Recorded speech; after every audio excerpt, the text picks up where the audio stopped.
What's up, y'all? We back with another episode of Define Legacy. And again, this episode is going to be historical. And the reason why I say that is because it's the first ever episode where we're doing it in person. All right, so shout out to my man, Sonny. Yes, You're here, Define Legacy. Let's get it, man. So for those that may not know, man, just introduce yourself and tell people about you if you could. All right, so quickly, my name is Sunday Oyeniya. Everybody calls me Sonny. Born and raised in Linden, New Jersey. Moved to Connecticut around middle school time frame, living in Bloomfield. Went to University of Connecticut, got my bachelor's of science in mechanical engineering, and then went to UNC Chapel Hill, got my MBA from there. Big, huge basketball fanatic. I work at Raytheon Technologies as an aerospace engineer, and I have my own business as well, Oyeniya Enterprise, and also have my own family scholarship, the Oyeniya Family Scholarship. Just want to make sure, you know, that's my legacy, my family's legacy, and we just want to continue to inspire and give back as we can.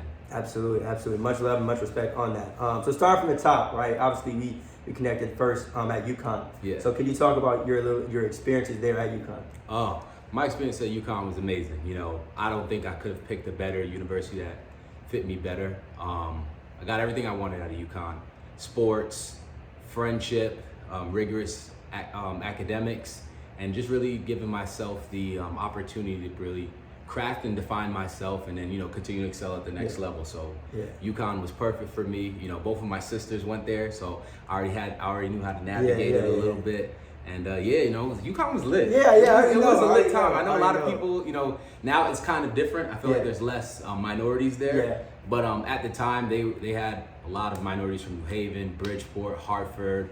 They gave a lot of opportunities. And so what do you think that means to us as a people to know that there were a lot of minorities attending such a great school? Yeah, it means that, you know, it sounds bad, but, you know, they gave us a chance. Right. You know, not to say that, you know, there was a lot of people in my class that didn't graduate, but I feel like the university, and, you know, that my family's been partnering with them now through our own scholarship. I feel like the university is really trying, you know. There's a lot of first generation African Americans that went into UConn that, you know, they weren't set up for success. And I remember just even my first year at UConn, you know, I went to Enfield High, and, you know, that's a decent school, and it is a PWI.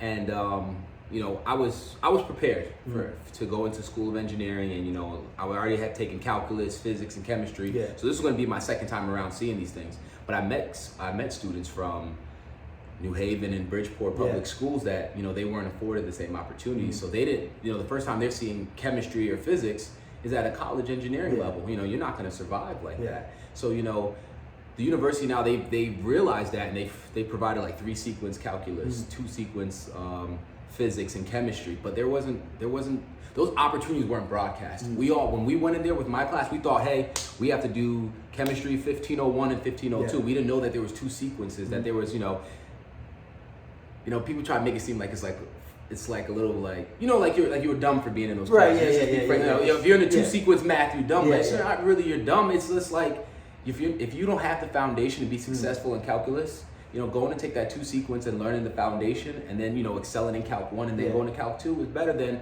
me. You know, I'm transparent. I struggled in Calc 1. I ended up I didn't do well enough that I had to take it over during the summer. So it was just like, instead of wasting my time, I could have just took 2 sequence calculus and then saved my summer and enjoyed myself. But how do you think those moments prepared you for where you are now? So those moments prepared me for where I am now. Because now, when I got my grad school, when I went to grad school, I was just like, oh, okay.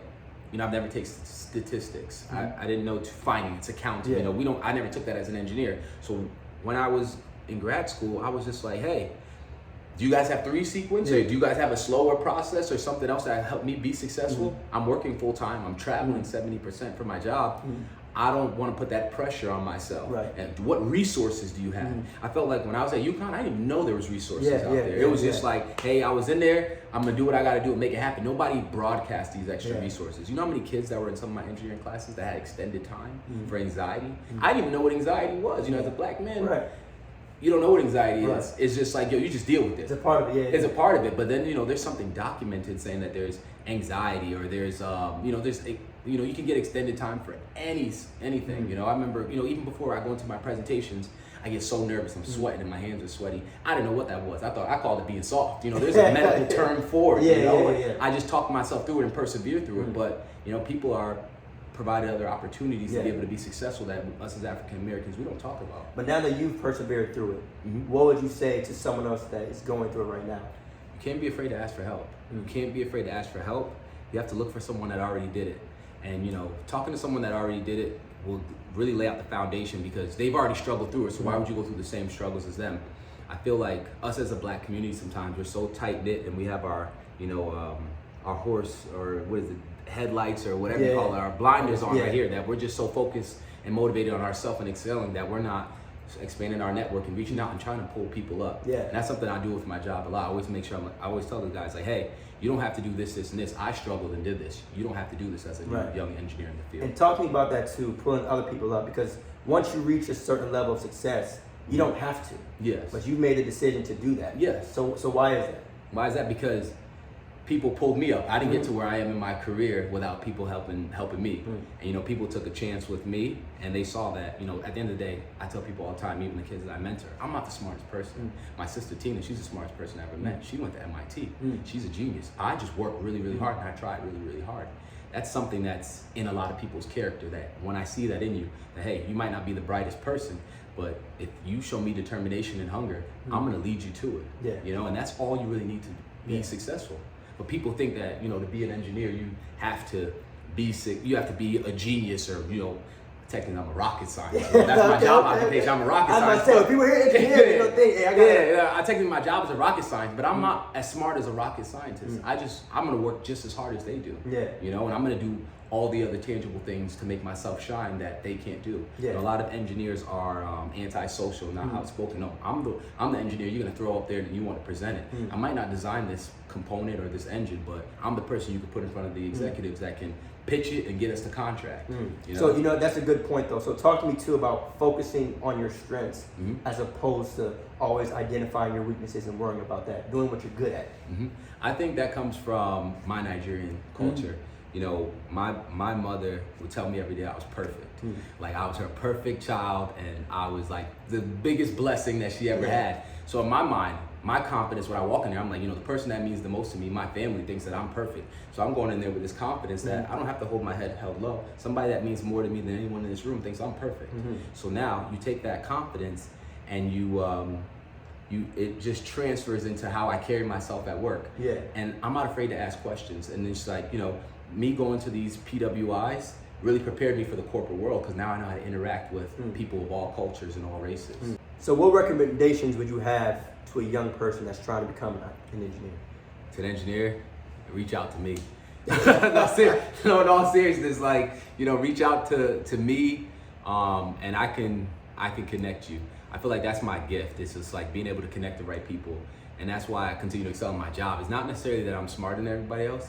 It's just I know how to connect and I know who to ask what questions, how to ask the right questions to make sure that everyone in the room is able to communicate. Yeah. So if you come to me and you tell me you want to do something, yeah, I specialize in aerospace engineering, but if you tell me you want to do something in any field of engineering, I have someone in my network that I can connect you with for you to be successful. And off of my own credibility, they're gonna roll out the red carpet for you. Right. You know, they're not just gonna throw you off to the side. Yeah. You're like, hey, Sunday set me, or I'll introduce you to them personally. You know, you can't make me look bad, so we have to have a Right, of course. Yeah, there's a conversation. Exactly. But yeah, no, but outside of myself though, yeah, find a mentor. Yeah. Find a mentor that's genuinely, find a mentor that has common interests. Yeah. You know, a lot of times everybody sees mentors and they're like, oh, I want to mentor someone that's higher than me. It's just like, no, like make sure you have the common interest, because I keep it real with the people I mentor. I didn't become an engineer because I loved engineering. I became an engineer because I seen people was getting money, and Straight like that. I wanted to get money. You know, Straight like that. You know, I wanted to become an engineer to afford a lifestyle that I saw myself having. You know, a lot of people, I feel like this generation is really focused on finding that happiness, the perfect job, the dream job. And you know, my fiance Crystal says to me all the time, is like, you know, I don't have a dream job. I don't dream of working. Right. You know, so. I didn't dream of being an engineer. I dreamed of having the lifestyle I have now. And this was the only path that I saw that was, you know, that's legal, that was gonna get me to it. That was gonna get me the lifestyle I wanted. Yeah, so and that's the thing too. So talk to me about the fact that you're getting money legally. Yes. And you're getting money in a way that you can express and post it on social media. So what does that mean to you to know that you are a young black man? No, bro, I'm dead serious. Like, you are a young black man that's doing it in a way that other people can do. Okay. Right? Mhm. So what does that mean to you? It means that I'm motivating the people.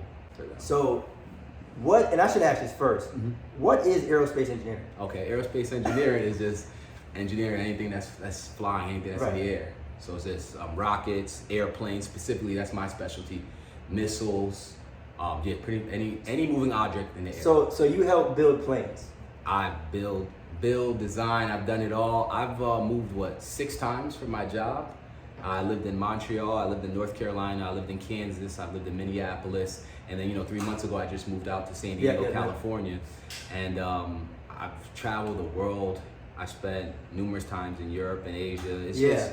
It's just been, I wanted to travel, I wanted to see the world, I wanted to see a lot of things, and this job has gave me the opportunity. And just to backtrack on what I said, so yes, I did want to get money, but when I was growing up in New Jersey, we lived in Linden, and it was right next to Newark Airport, and these planes would fly over and shake our house. Like it just fly when we lived in that fly zone. And I'd be like, man, one day I'm gonna be on these planes. Like I wanna get in these planes, I wanna get on these planes. And that's what I do for my job. I get to build and work on planes, and I get to fly all the time. So it all came full circle? It all came full circle. Everything I ever wanted, I manifested, I prayed on it. And my mom told me I could do anything that I could do. Anything I ever wanted to do, and I believed it, and I did it. And I'm sure the biggest part too is that you took action. Yeah. Right? So no, and I say that because, a person can probably wish and manifest all they want. So talk to me too about the action that was required for you to get here, as opposed to just saying I'm gonna, I think the action that came with it was how I was raised. My dad was really, really hard on me, and he was really, really tough on me. And I learned at a young age that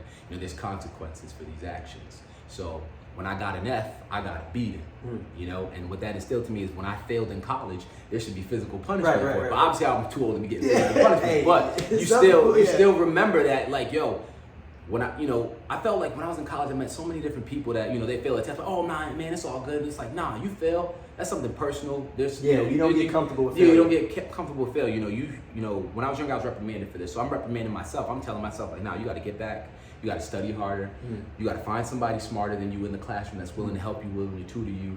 You got to go to the tutoring centers. You actually got to read the book. You actually got to pay attention in class. It's humbling. You can't sit all the way in the back of the class. You got to be in the front of the class. First off, you're the only black person in the class. You sit in the front of the class. You see the professor sees you. Now, when the semester comes up, and I'm not gonna say I was an A student, but that 78. You got your degree. Yeah, that 78 is a C plus. Yeah. The 81 is a B minus. You can talk your way through Right, that right, if you've right, been right, right. in the front seat. The finesse can happen. Yeah, because you've been in the front seat of the class. Yeah, you know me. yeah. You see me. I've been in the engineering classes, all 8 a.m. morning classes. So you see me. I've been putting in the work. I've been sitting in this chair. I'm doing what I'm doing and I'm going to your office hours as well. So you need to be, you're gonna give me a break. You're gonna give me a bone. That's why I don't know nobody that's ever failed a class in college that attended every teacher's office hour, did all the homework, and went to class every single day. Never met nobody in college that failed like that. Man, maybe one day I will. No, that's real. You put the time in, and it ain't likely that you're about to be even failed, if you can't get a 0 on the test, if you sat in the front of the class and paid attention, you did the homework and did the reading, and you went to the teacher's after hours for the tutoring. Nobody's ever gotten an F. Right. I was in engineering chemistry, and I was chemistry is just not my thing. And I'm talking about. I always tell this story.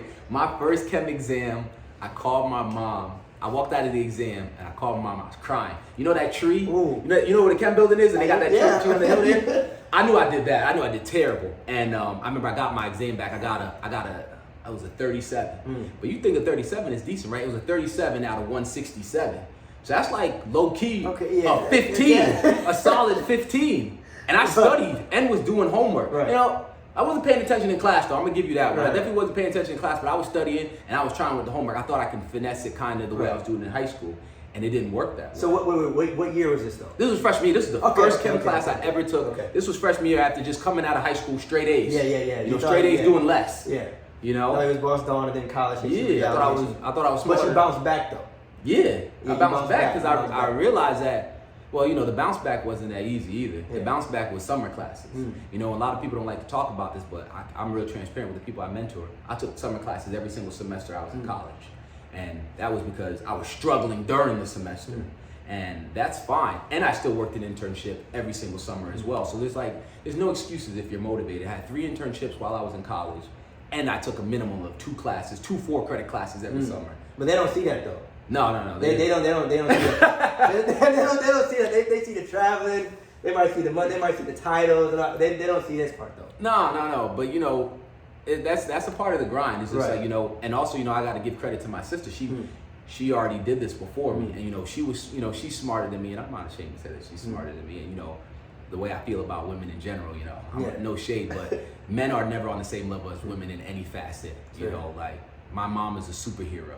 You know, worked, executive at her job, took care of the family, and you know, just did everything. Same thing I see my sisters doing it with themselves. And then look at me and my dad. Me and my dad are hard workers. We're grinders. We're providers. But we don't birth women or children and take care of a family and cook dinner on top of that. On top of that, you know. It's different. So it's just like, just having that superior woman in my life between my mom and my sisters to guide me.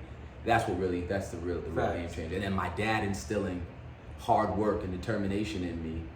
That combination, that created that product. Yeah. And so you talk about family, right? But you all have a scholarship. Yes. Right? Could you tell the people a little about that? So we've been doing the Oyeniya Scholarship now for 11 years, and the Oyeniya Scholarship is just a testimony to what my parents wanted for us.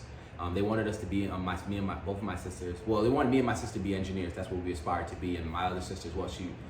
She's in political science and she's higher education as well. But through the University of Connecticut, they were able to give us all these opportunities. You know, so the Bridge program specifically, where we donate to, is a high school to college outreach programs that transition that summer, kind of like SSS, but only specifically for engineers.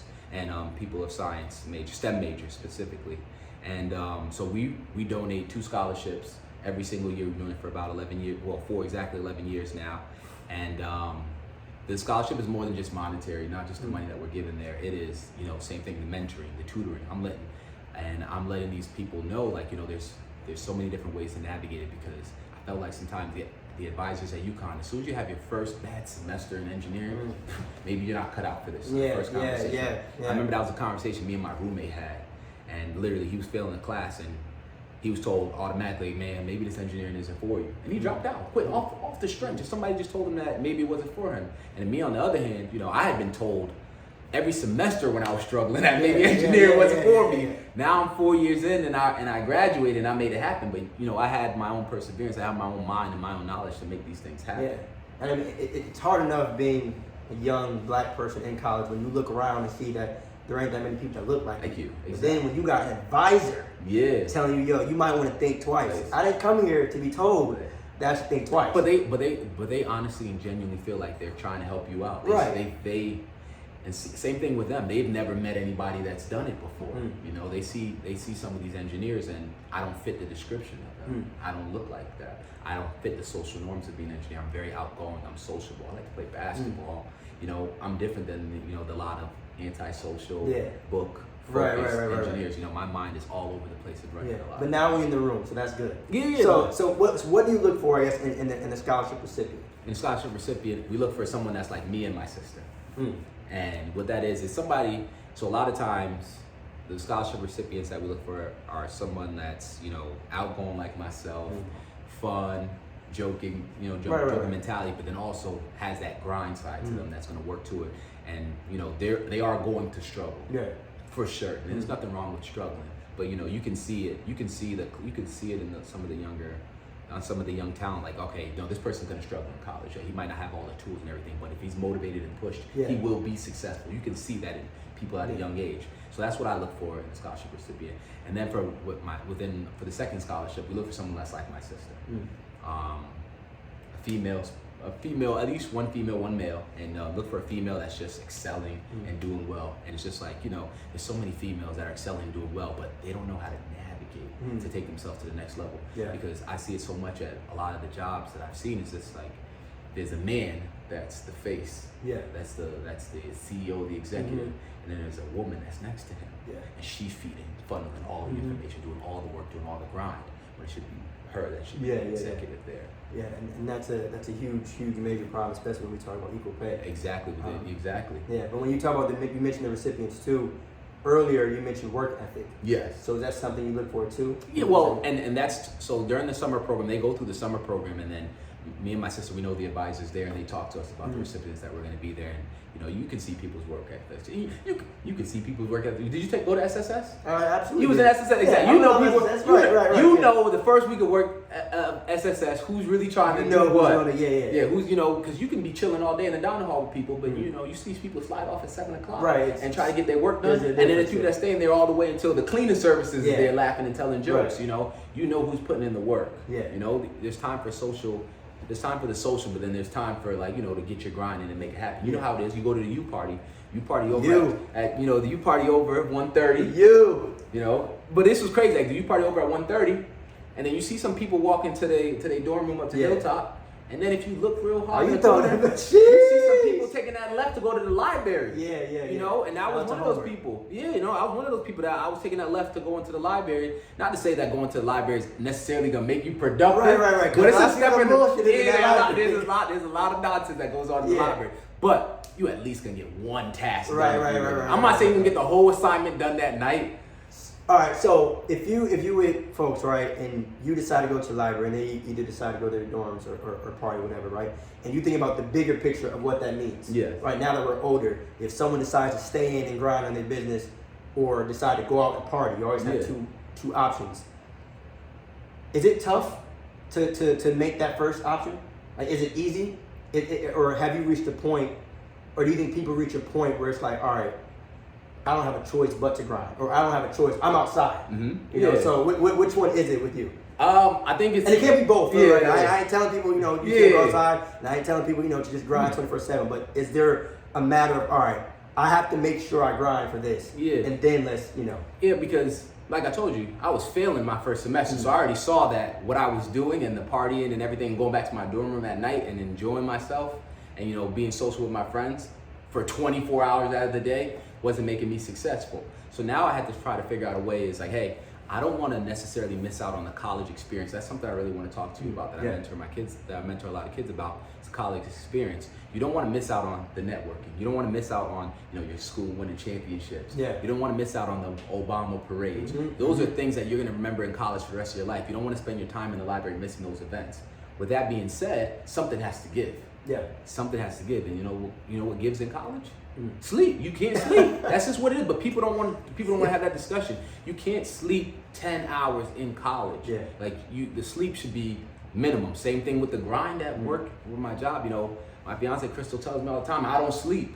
I sleep 5 hours every day because it's not good, man. It isn't good. That's not good, man. But I'm a chronic napper. So around noon, I'll get another hour. Okay, you get your naps in. All right. I'll get a nap around noon, and then before, when I get off work at 4, maybe take another nap there because I'm tired, but you just can't. You can't sleep. You can't wake up at 10 o'clock. You just can't waste the day, I'll say. You just can't waste the day. Because time, as we always say, is the greatest asset. Right? I get the most work done every single day between 5 a.m.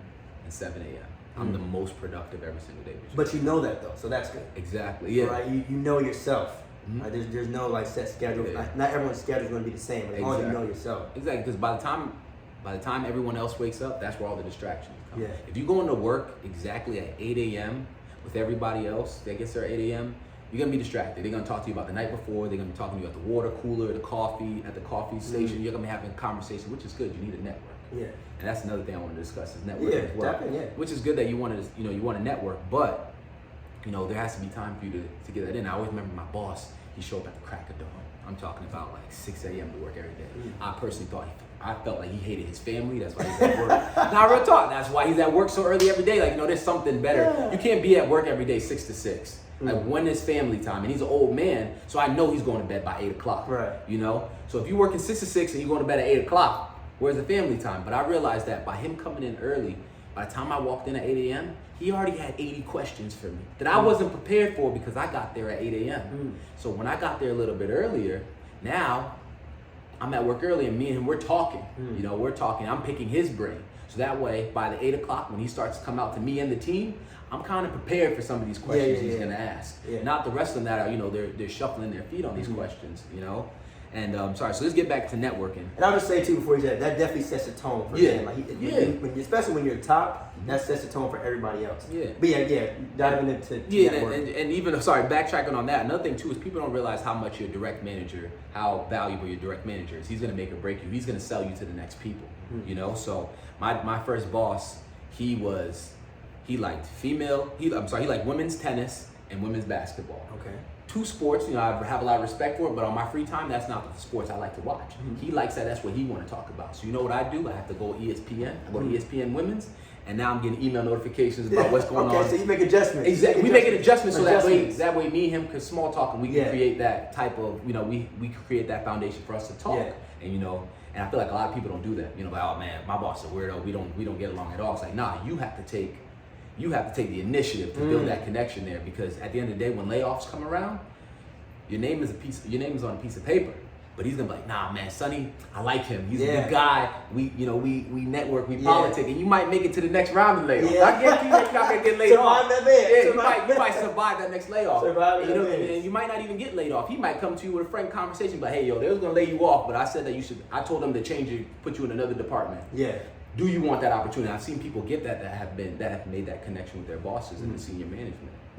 So that's major right there, because the idea of connecting with your boss and or your manager in a situation that you might not like. And not to say that you didn't like it, but I think to shift people's mindset, instead of being like, oh damn, I can't stand my boss or I can't stand my manager, think of ways that you can benefit. Yeah. Right? It doesn't always have to be I can't stand this. You know? Yeah. So how did that go for you? It went really well. Now, you know, we chit chatted and stuff, you know, and like, you know, people call it brown nose and ass kissing, but it's not. You gotta do it. I mean, you gotta do what you gotta do to excel, man. To, because you know, you can say I brown nose or I kissed ass, but when that paycheck come on the 15th, I promise you it don't feel no different. I promise you it doesn't. But, you know, you have to establish those connections for sure. Yeah. You have to. And then networking. I remember they sent me my job sent me to California in 2018 for this it's called Corn Ferry something. They're a big mentoring company. Okay. And they were telling me that because I was African, like first generation African, you know, my family's from Nigeria, that I was going to struggle in my job. They told you that? Yes, I was going to struggle. They told me I was going to struggle to be a leader because of the values my family's instilled in me. And I was like, okay. So I was like, you know, they said that to me, and they said there's ways for me to break the cycle, but you need to be able to realize that. So I was like, oh, what do you mean? They were like, I bet you when you started your job at work, the first thing your parents told you is put your head down and do your job, and you'll always have a job. So that was what I did when I got to work. I put my head down, I did my job. Just make sure that my boss told me to do something. I try to beat the deadline, beat the time every time. When you're putting your head down and you're doing your job, you're missing the networking opportunity that's going on there. So you're always going to be learned. You're always going to be known as the doer. Doers don't become CEOs. Doers don't become executives. They don't become managers. Doers stay doers because you're always going to want a doer to continue to do. You can't take a doer off his work to mentor and bring up the next generation. You want the doer to just continue to do. A lot of times, a lot of white males, they're networking. They're talking to their bosses, they're meeting all these people, they're doing all this networking, and they're inspiring the team to do their work. So whereas you might be the doer and you're actually hitting your goals and hitting your deadline, hitting your assignments, the networkers are doing all the intangible things that are showing leadership traits. So when they're trying to promote and excel people, instead of promoting the doer, they'll just pay the doer a little bit more, give you a bonus, a salary, but they're going to promote the person that's inspiring the team and networking them, because those are skills that you see in executives. So that's what I was learning at that training, was like, you know, I can't put my head down and do my job. I have to do both. At this stage in my career, I've already proven that I can do the work. Now it's, can you inspire your team to do the work for you? But you won't learn that if your head is down the whole time and you've never taken that time to learn the social norms of the office, to be able to talk to, you know, people in your team, inspire them, and that's what a lot of Africans in the that's the way to spin it. I'll tell you that much. But off rip, that's not wait. Hang on now. You can't just say that and just think. You know. But seriously, that's advice that I would give. That years ago that I would have gave somebody. But hey, how are you gonna survive being an engineer? Put your head down, do your work. Don't get involved in all the corporate politics. Don't get me wrong. You have to be involved in it at some point, but don't get involved in all the corporate politics. Just do your job. Crack a smile every once in a while and do your job. That's not going to get you to the next level. You need to be involved in the employee resource groups. You got to be involved in networking events. You got to go to NESB. You got to go to Merge. Any type of networking opportunities, you have to make sure that you put yourself in there. It can't be like, man, I don't want to go to this banquet dinner or the holiday party. You know how many people don't want to go to the holiday party? No, you got to go to the holiday party. Why? Network, introduce yourself, show that you're a human being. Go to a holiday party, bring a nice young lady there, make it seem like you're a human being. You can function. Yeah, you can function, because at the end of the day, I'm on 70% travel. I spend a lot of time with my boss and my team. At the end of the day, they put me in that position because everybody's comfortable around me. There's for lack of a better term, the weirdo that has his head down like that, nobody's gonna want to go to. Right. I went to Poland for 4 months for work before with the team. Nobody want to go to Poland. It'd be weird. They're not gonna select him. He might be the most smart person on the team, but we'll call him in. Yeah. We don't want to be in Poland, but you gotta be a people person. You gotta be a people person, be able to interact. They're like, nah, we want Sunday on here. Right. Because even if Sunday doesn't know exactly how to get the job done, at least he can make a call back to Connecticut and find the right tools. And we're gonna have a good time. We're gonna enjoy his company. Yeah, damn, gems are being dropped right now, man. Gems are being dropped right now. But you talk about the consulting aspect too, and the enterprise that you have. So can you talk to us a little bit about that as well? Okay, so the consultant is up and coming. So right now, I'm just trying to, if I'm going to be transparent. So with every aerospace contract that goes out there, that the Boeings, the Airbuses, and the Lockheed Martins has, the government has mandated diversity initiatives that they have to give to small black businesses. So I'm just going to throw my hat in there. Yeah. A small black engineering business, and you technically, out of this contract that I've read, you have to give at least 3 to 5% away to minority businesses. So I'm here. Just give me that little 3 to 5% is enough for me. Right. The contract's $300 million. My $50 million, my $50,000 cut isn't gonna kill you, but I just want to make sure I'm grabbing that 3% because that 3% has been transferred left and right. It's not even the 3% technically will go to a minority business front, but then they outsource it to the majority. Right. So I'm just gonna so that's So it's like I want to make sure they're giving that 3% to the minority businesses that are available, like myself. So how did that all come about? So when I did engineering, I started off in engineering, like deep core engineering, and then I was just like, I want to do the business. I want to learn the business. I want to learn how it goes. So when I was in Canada, I had a very limited. Man, I might have to have you list every country that you've been to, man. Goodness gracious, just drop. Yeah. By the way, I was in Canada last week. When I was in Montreal, I was literally underneath the plane, like building planes, testing and certifying it, and it was an amazing experience. I really did love it, and I realized that once a month they'd have these reviews where all the chief engineers and the program managers, like the business program manager, would come in. They do the presentation. The chief engineers, they sit up there and they talk the technical jargon. And then this program manager would come in a real nice suit. And talk about the business, the health of the business, projection, the numbers there. But he was still smart enough to even talk about the engineering aspect. And when I used to see them coming every month, I was like, man, I want to be one of those guys. Right? I want to be one of those guys. But at the time, I was in an engineering leadership program. So it wasn't, they were trying to breed me to be like the next engineer. But I was just like, I took the confidence and I went up to, one of the directors in the program and I was just like, hey, I want to learn about the business. I want to learn about the business. And he was just like, there's opportunities for you to learn about the business, but it's not in the most desirable locations. A lot of times, I wanted to go to San Diego. This was years ago before I even got here. I made it into fruition. I wanted to go to San Diego, but in San Diego, a lot of the business managers and program managers there are in their 40s. They have to have 20 years of experience. They're dealing with $200 million budgets. They're not going to give me 23 years old that type of budget. So they said, hey, if you want to get into it, we're going to send you to Minneapolis, Minnesota in the dead of winter, but we'll give you a little $5 million budget for sensors for you to learn. So I was just like, okay, cool. So I got off the plane in November in Minneapolis. It was negative 17 Fahrenheit. It was so cold. It was cold to breathe. Like I had on some Yeezys. I had on some Yeezys. Okay. You think you could wear Yeezys with socks? Yeah. No, you couldn't. My toes are frozen. Like literally frozen. Like I had to start wearing wool socks inside my sneakers because you can't just do that. Yeah.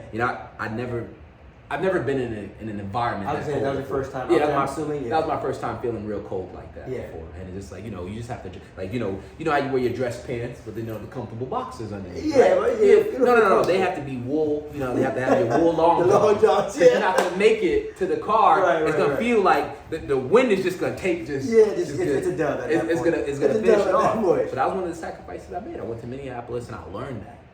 I had a small budget and I learned how to run a team, and I read many contracts. They would just show me stuff, and it's just like, our contracts aren't 500, 600 pages. This is a small $5 million budget. Yeah. Contracts are like 50 to 60 pages. Very easy to interpret. And I had a contracts person that was teaching me all these things. So that was the first time I saw those clauses and stuff like that. But that's what gave me the idea for the minority business portion there. And it sounded like to me, even going back to the beginning of this episode, you've never been afraid to ask questions. That's the biggest thing I say. You've never hesitated to seek mentorship, it seems like. So what does that mean to you to know that even though you've reached a certain level of success, I still can and need to learn more?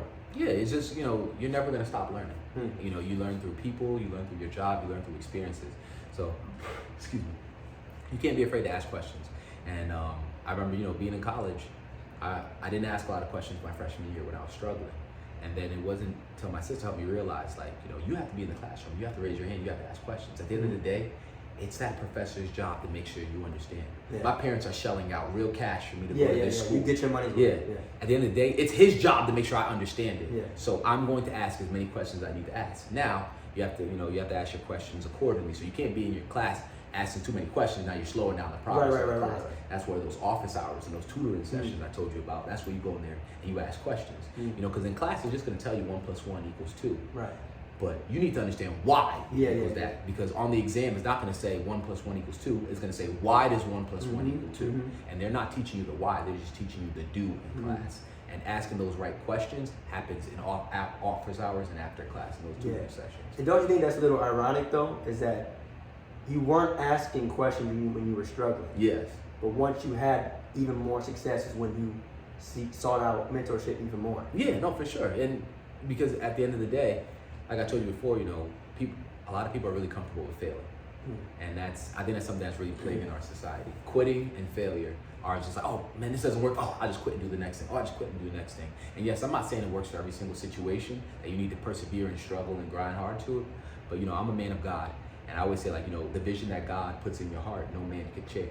So at the end of the day, if you had that vision of yourself and you envision yourself doing this, and this is the goal that you set for yourself, it's already been ordained by God.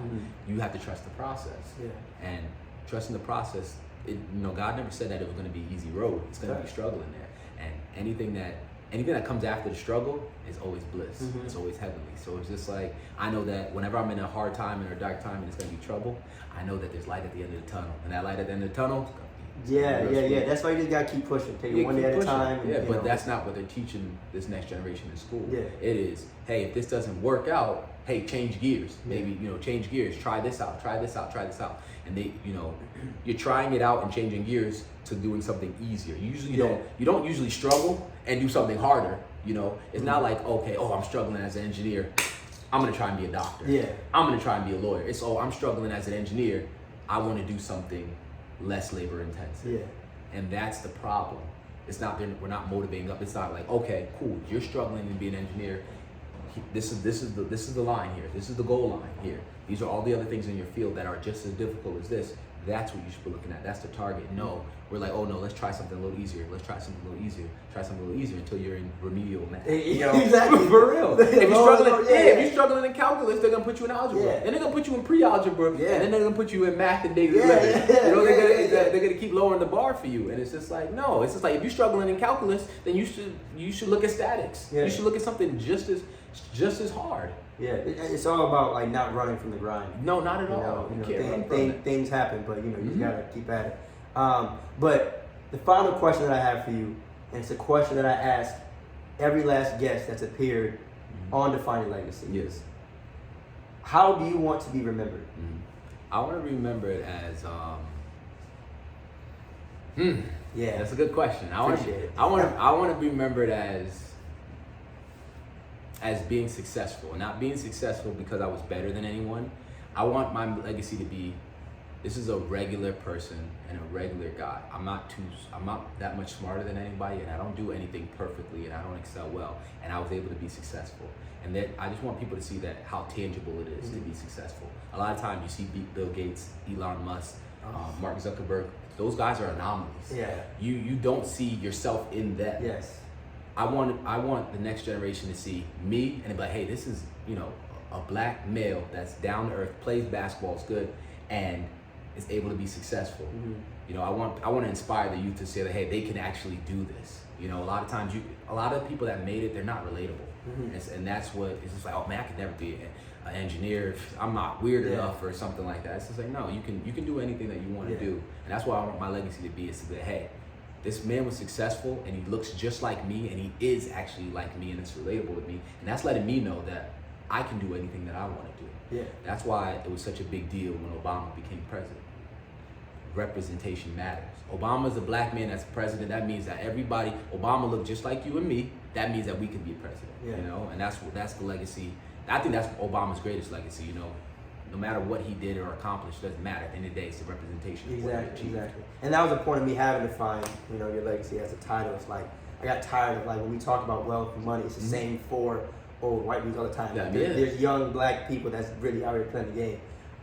So one, I would say, appreciate you, for being on the episode. But if you could, man, just drop your socials where people can find you if they have any questions or anything like that for you. Yeah, no, my social media is Sonny Poos, and my email is sunny.oyeniya@gmail.com. Reach out to me, ask me any questions that you have.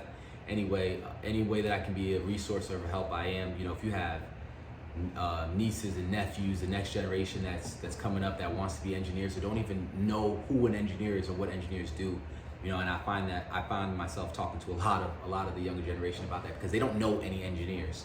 And please use me as a resource so I can inspire, because at the end of the day, you know, being an engineer isn't going to make you extremely wealthy, but it's going to make sure you're comfortable. You're really comfortable, and you're able to take care of yourself and your family. Yeah. That's the most important thing, is being able to take care of yourself and your family. I feel like a lot of careers will only give you enough to take care of you. Yeah, but your family is your family is what, you know, have a little extra to take care of your family. Yeah, is what's, because that's really the dope part too. Is like, you see a lot of people take care of them, which is obviously which is dope, good. But it's gonna look a little weird if you are flexing with your family. Exactly. You want to be able to take care of yourself and your family. Facts. That's real. But still, man. Thank you for this episode. Yes, sir. Again, this was a historical one. We didn't get to talk sports, man. Yeah, we didn't get to talk. We didn't get to talk about my man Bron. See the Laker colorway. You know, we didn't get to talk about Bron. But, you know, 2021 championship coming soon. Or 22. What is it? 22 championship coming soon. You remember I said it first. Lakers in 6. Yeah, you heard him. First ever in-person conversation on Defining Legacy. All right, y'all. We out. Peace.